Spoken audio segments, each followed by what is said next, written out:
kabarnya hari ini? Semoga dalam keadaan sehat selalu ya.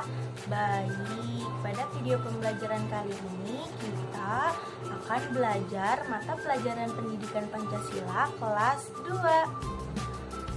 Bab 2 dengan materi pokok berpendapat dan menyimak pendapat orang lain.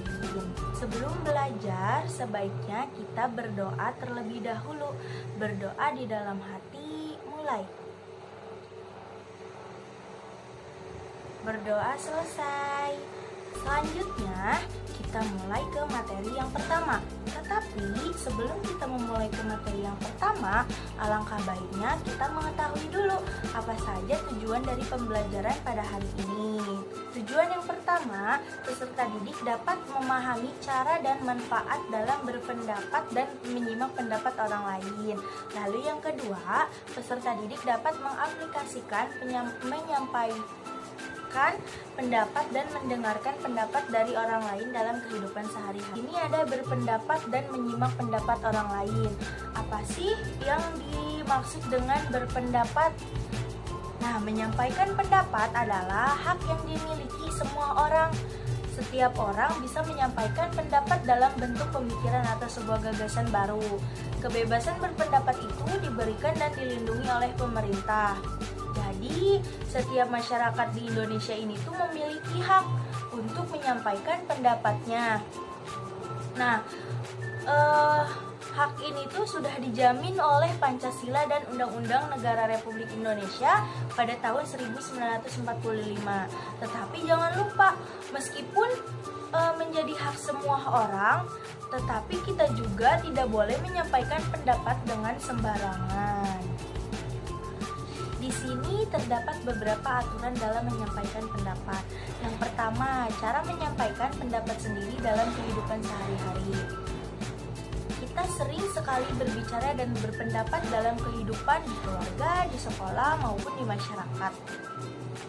Nah, misalnya pada saat di kelas, guru dan murid sering berbicara, tetapi murid juga berhak nih berbicara untuk menyampaikan pendapatnya. Nah, untuk menyampaikan pendapat ada juga tata kramanya. Apa sih yang disebut dengan tata krama? Tata krama disebut juga sopan santun. Nah, berikut cara menyampaikan pendapat yang baik dan benar, yaitu yang pertama, dengan mengacungkan telunjuk kanan saat ingin mengajukan pendapat. Jadi sebelum kalian ingin menyampaikan pendapat kalian, alangkah baiknya kalian mengacungkan telunjuk kanan kalian. Lalu yang kedua, setelah mengacungkan telunjuk, kalian meminta izin kepada lawan bicara. Lalu yang ketiga, menyapa dan memperkenalkan diri. Nah, setelah kalian diizinkan untuk berbicara atau menyampaikan pendapat, kalian bisa nih menyapa dan memperkenalkan diri kalian. Lalu yang keempat, menyampaikan pendapat setelah mendapat giliran bicara. Nah, sesudah kalian memperkenalkan diri, kalian sudah dibolehkan menyampaikan pendapatnya, baru kalian lanjutkan apa sih yang mau kalian bicarakan. Lalu yang kelima, ada menyampaikan pendapat dengan sopan dan jelas. Dan yang terakhir, mengucapkan terima kasih setelah berpendapat. Nah, apabila kalian sudah selesai menyampaikan pendapat kalian tidak lupa mengucapkan terima kasih. Musyawarah. Ada yang berpendapat dan ada pula yang menyimak pendapat orang lain. Nah, apa sih yang dimaksud dengan menyimak? Menyimak itu adalah mendengarkan informasi dari orang lain. Menyimak pendapat berarti mendengarkan pendapat orang lain. Nah, selain tata krama berbicara, ketika menyimak pembicaraan orang lain juga ada tata kramanya. Nah, berikut contoh ketika menyimak pendapat atau pembicara orang lain. Yang pertama, bersikap sopan dan ramah. Lalu, duduk dengan tenang dan tidak berbicara sendiri. Jadi, kalau ada yang sedang berpendapat, kita itu harus mendengarkannya, duduk dengan rapi, dan tidak mengobrol sendiri. Jadi kalian harus mendengarkannya. Lalu yang ketiga, mendengarkan pendapat orang lain dengan baik. Yang keempat, menjaga ketertiban agar tidak gaduh. Dan yang terakhir, menghargai pendapat atau pembicaraannya orang lain. Nah, apabila kalian ingin dihargai, ingin disimak pendapat kalian oleh orang lain, kalian juga harus bisa menghargai orang yang sedang berbicara.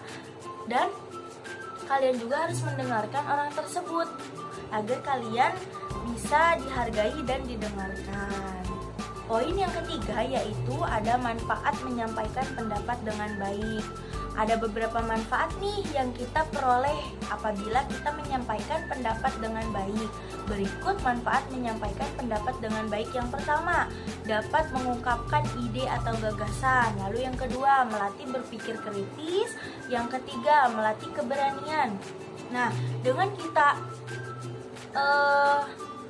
mau memberikan pendapat atau kita berani memberikan pendapat, kita juga keberanian kita akan semakin tinggi dan semakin kuat gitu. Lalu yang keempat, meningkatkan kepekaan terhadap suatu permasalahan. Dan yang terakhir, komunikasi berjalan dengan lancar. Nah, selain beberapa manfaat di atas, kita juga akan membuat komunikasi kita dengan teman kita atau dengan guru-guru kita itu semakin lancar dan tidak ada miskomunikasi. Yang terakhir di sini ada manfaat menyimak pendapat orang lain. Menurut Kamus Besar Bahasa Indonesia, menyimak berarti mendengarkan atau memperhatikan baik-baik apa yang diucapkan atau dibaca orang. Nah, menyimak pendapat orang lain memiliki banyak manfaatnya. Berikut ada beberapa manfaat menyimak pendapat orang lain. Yang pertama, menumbuhkan sikap saling menghargai. Nah, dengan kita mendengarkan dan menyimak pendapat orang lain, itu tuh sudah menumbuhkan sikap kita menghargai sesama. Lalu yang kedua, menambah wawasan atau informasi baru. Nah, dengan kita menyimak juga kita dapat ilmu baru nih dari si yang berpendapat tersebut. Nah, yang ketiga, menciptakan kehidupan aman, nyaman, dan damai. Dan yang terakhir, meningkatkan kepekaan dalam diri kita sendiri. Baik anak-anak, pemaparan materi mengenai berpendapat dan menyimak pendapat orang lain sudah selesai. Video pembelajaran kali ini Ibu cukupkan sampai sini dulu ya. Sampai jumpa lagi dalam video selanjutnya dengan materi mata pelajaran dan kelas yang berbeda. Terima kasih. Wassalamualaikum warahmatullahi wabarakatuh.